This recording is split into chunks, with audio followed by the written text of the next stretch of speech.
Olá, queridos amigos, queridas amigas do nosso Momento Redenção. Trazemos para esse nosso encontro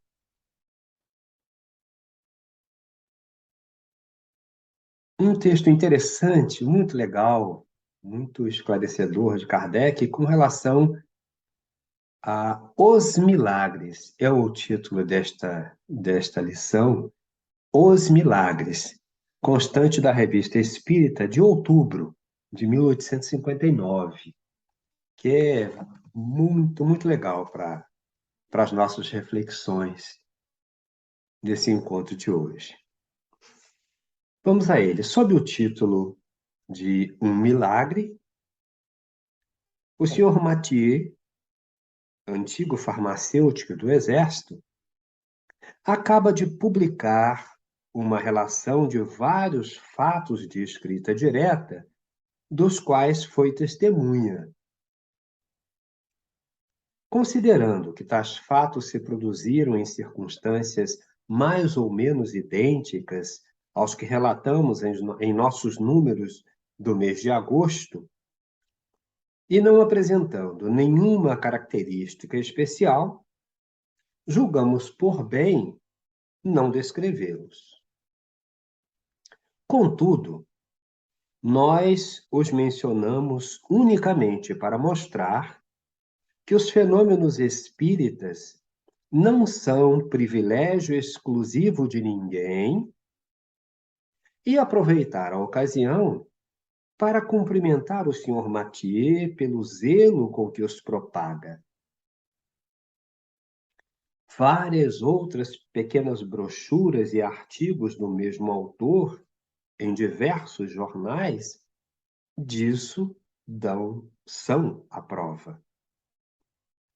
O senhor Mathieu é um homem de ciência que, como tantos outros, e como nós próprios, passou pela fileira da incredulidade.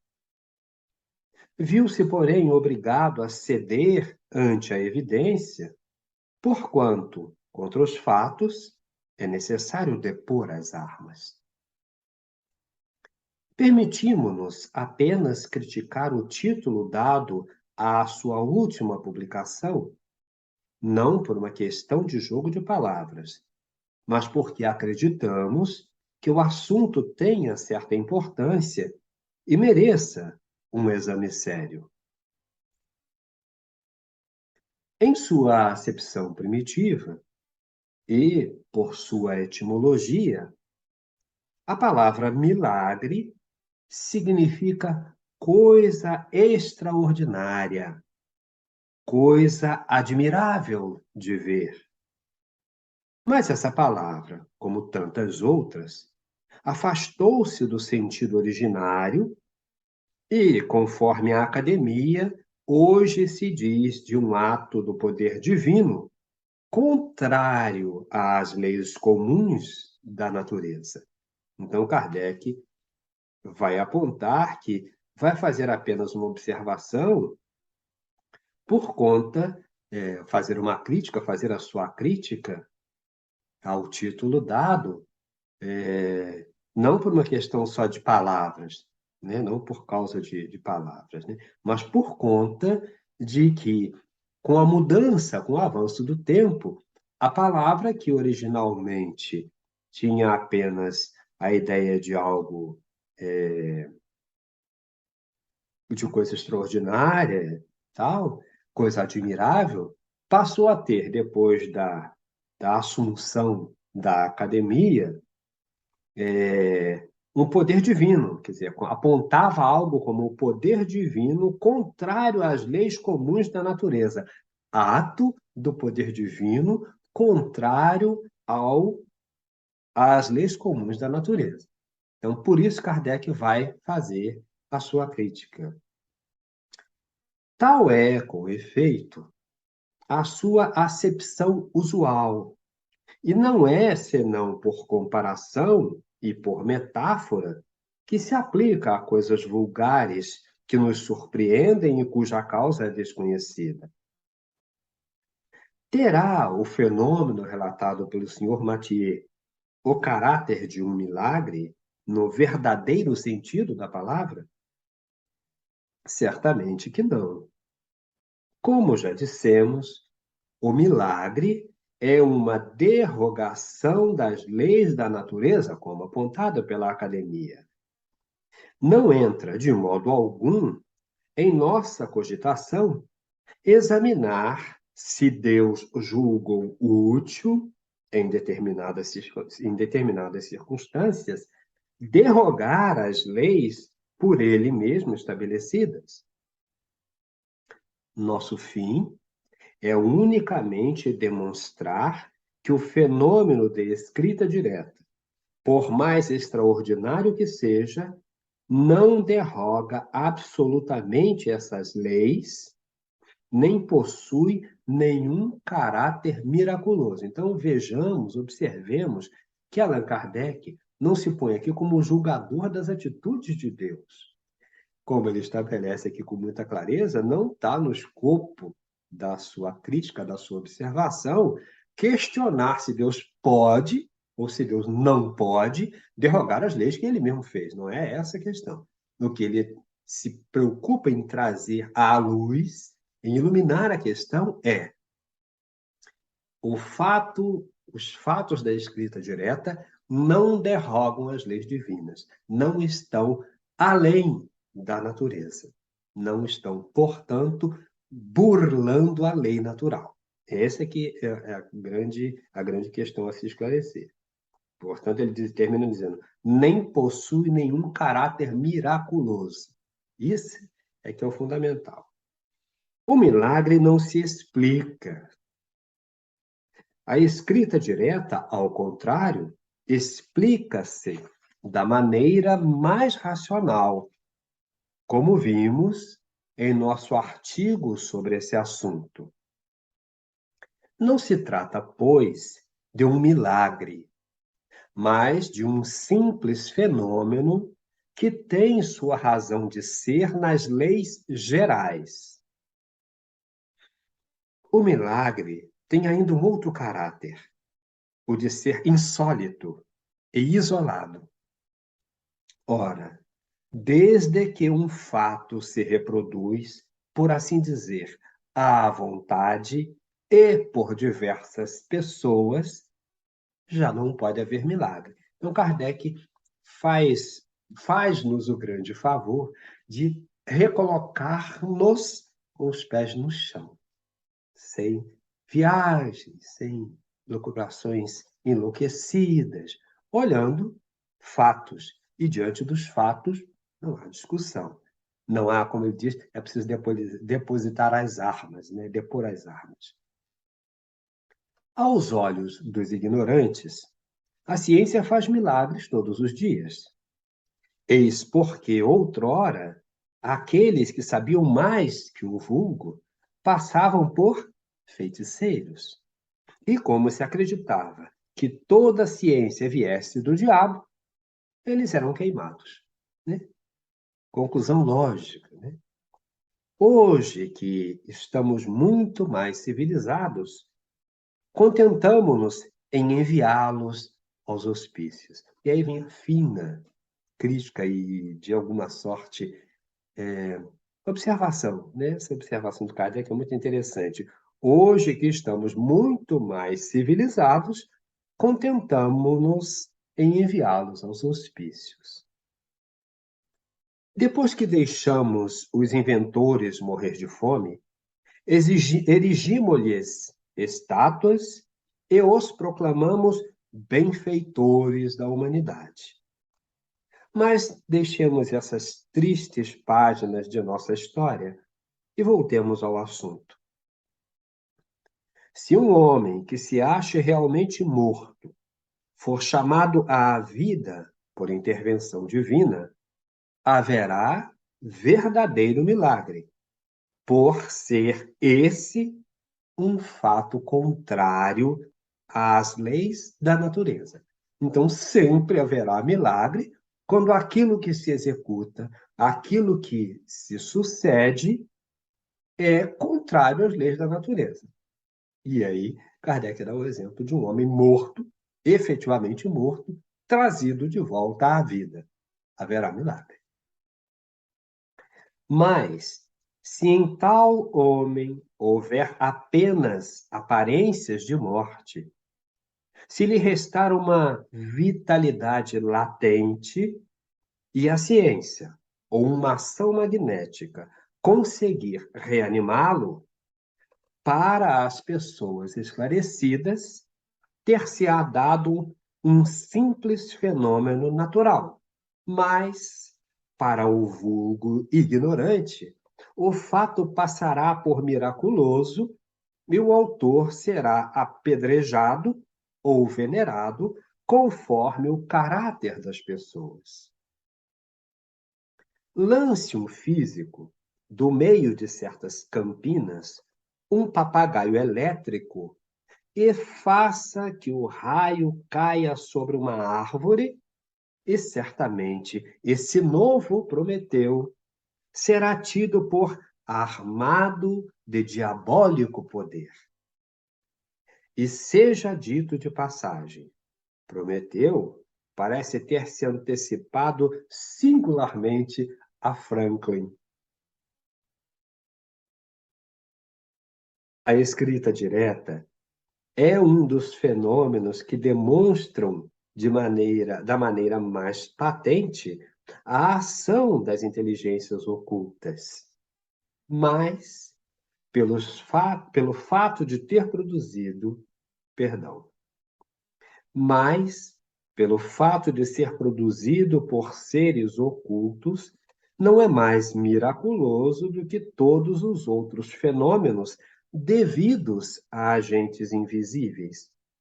Porque esses seres ocultos que povoam o espaço são uma das potências da natureza, cuja ação é incessante sobre o mundo material, tanto quanto sobre o mundo moral.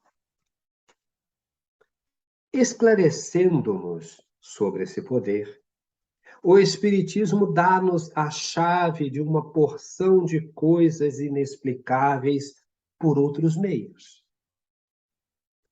Como o magnetismo, ele revela uma lei, se não desconhecida, pelo menos mal compreendida. Melhor dizendo, conheciam-se os efeitos, uma vez que se produziam em todos os tempos, mas não se conhecia a lei. E foi justamente a ignorância dessa lei que gerou a superstição.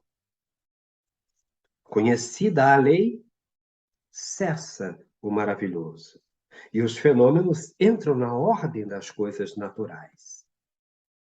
Eis porque os espíritas não fazem milagres quando fazem girar uma mesa ou os mortos escreverem. Da mesma forma que não o faz o médico ao reviver um moribundo ou um físico ao fazer cair o raio.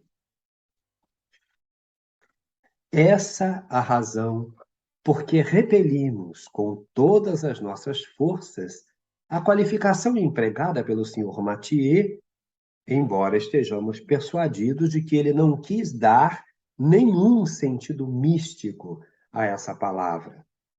Além disso, as pessoas que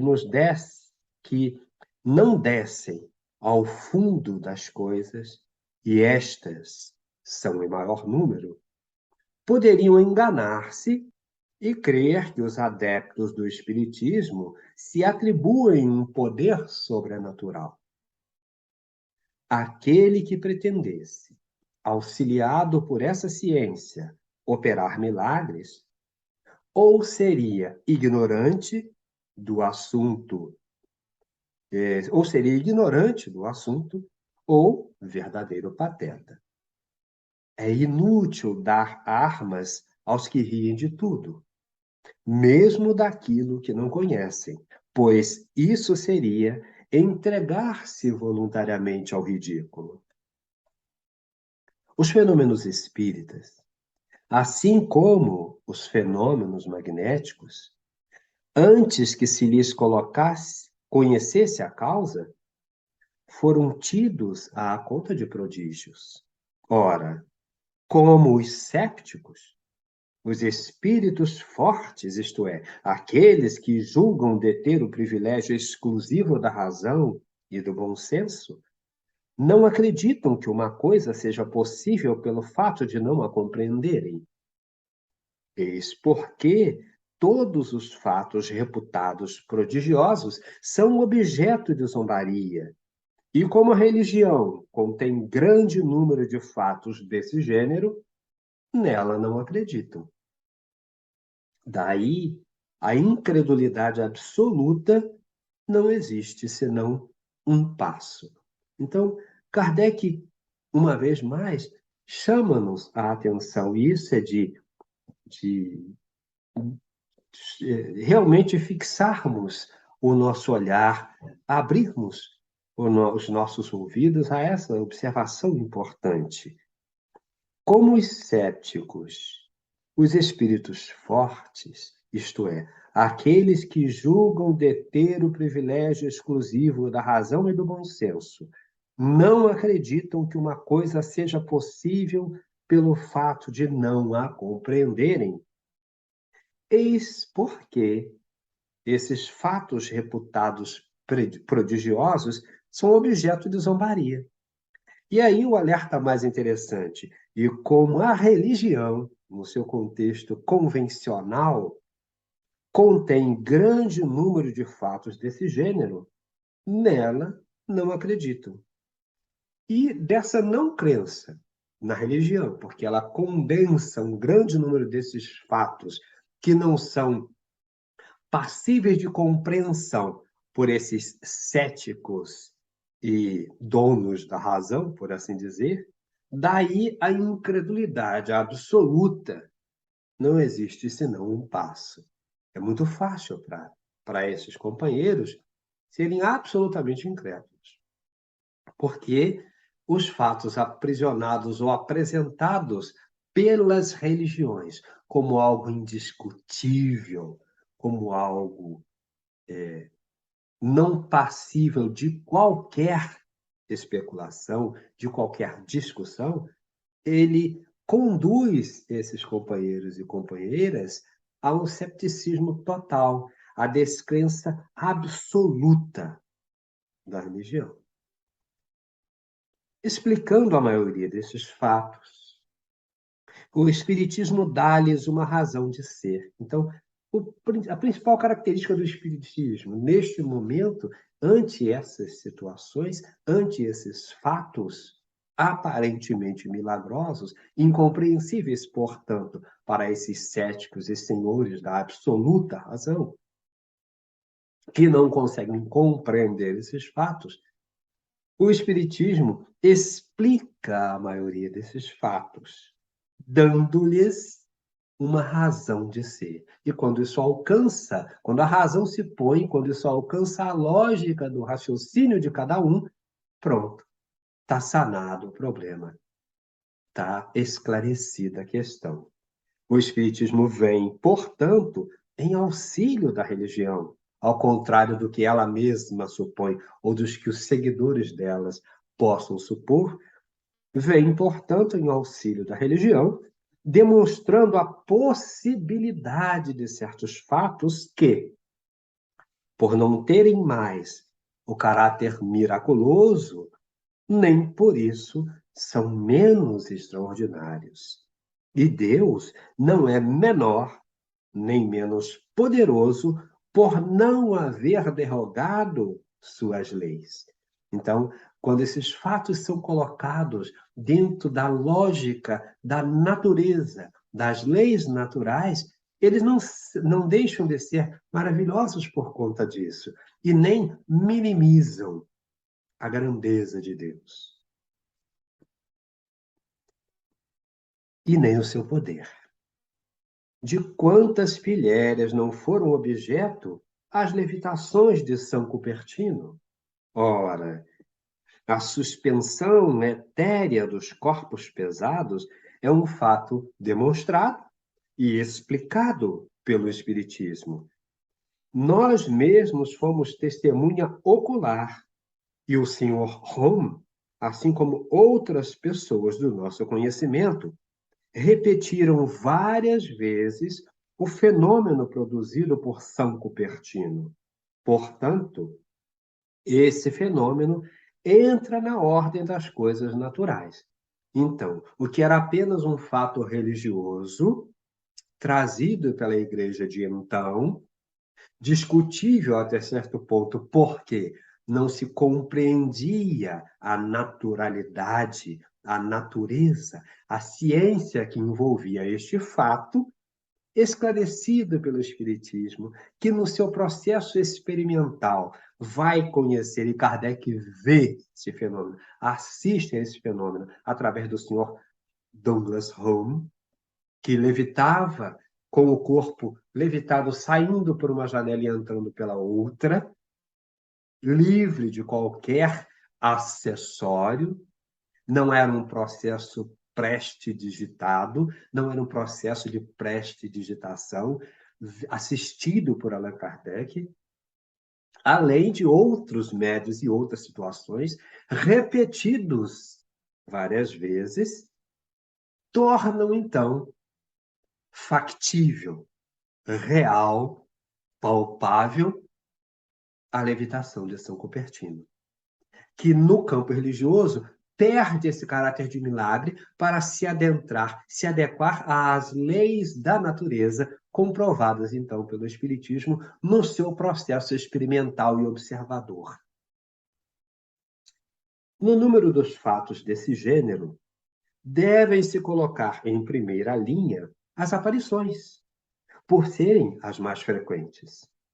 A aparição de Salete, que divide o próprio clero, para nós nada tem de insólita. Certamente, não podemos afirmar que o fato ocorreu porque dele não temos a prova material. Mas para nós ele é possível, desde que milhares de fatos análogos recentes nos são conhecidos.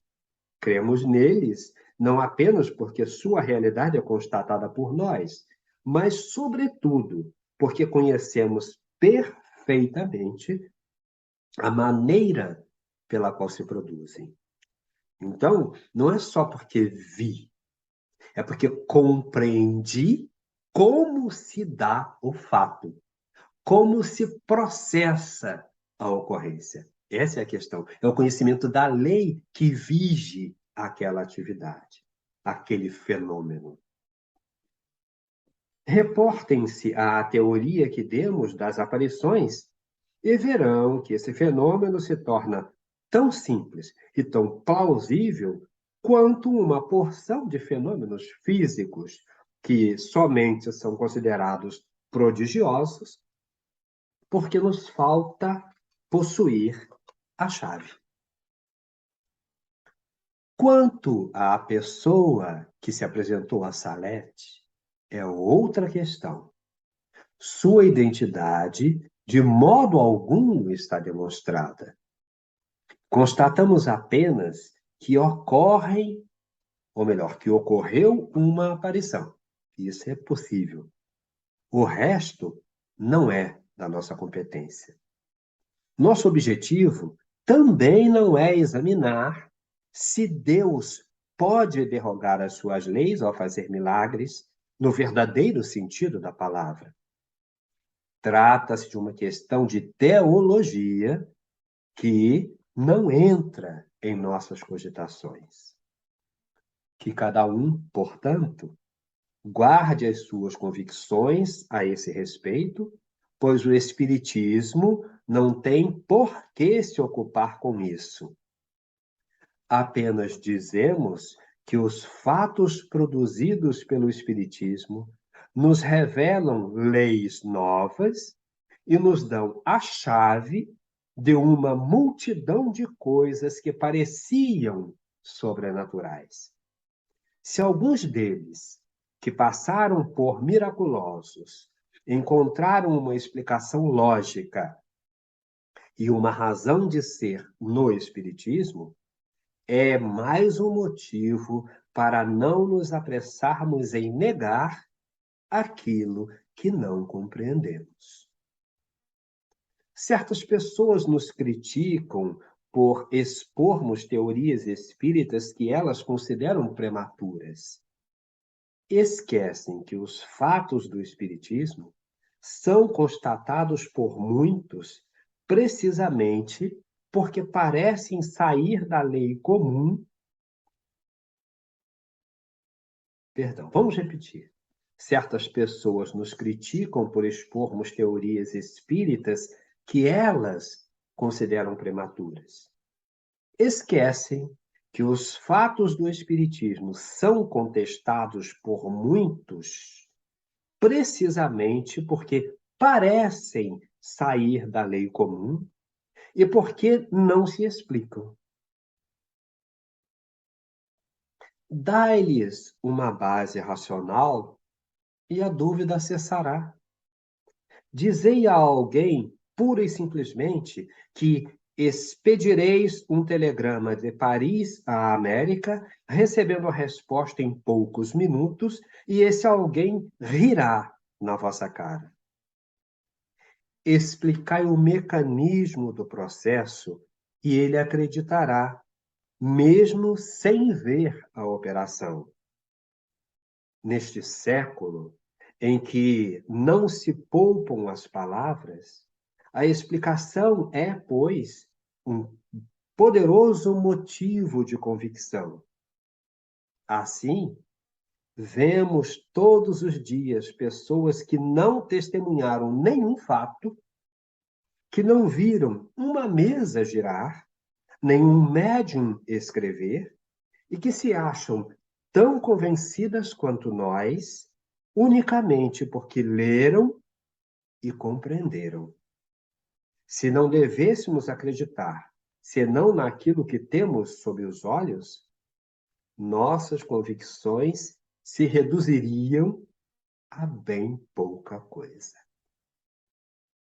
E aí, nós aqui encerramos, deixando esse lindo posicionamento de Allan Kardec ante os milagres, e a proposição, que é o título inicial que o senhor Mathieu usa, um milagre. Kardec, então, discorre sobre o tema primorosamente, trazendo tão somente a razão, o olhar sereno e estabelecendo aquilo que lhe foi possível constatar de forma incansável, com constância, num número razoável de vezes, com médiums diferentes, em situações diferentes, mas alcançando o mesmo resultado. Por isso ele faz a citação, por exemplo, do Sr. Holmes. Por isso ele se refere, por exemplo, à aparição de Salete. Então, é nesse caminho que segue a doutrina dos espíritos de forma racional, serena, franca, com bom senso, olhando com olhos de ver, utilizando os ouvidos de ouvir, mas trazendo tudo aos olhos da razão, da compreensão, do bom senso, para então emitir um parecer, como faz Kardec em inúmeras ocasiões dentro da proposição doutrinária. Fica aqui o nosso abraço, um beijo nos corações e o agradecimento pela oportunidade de mais uma vez estarmos juntos, refletindo sobre questões espíritas tão interessantes. Graças a Deus.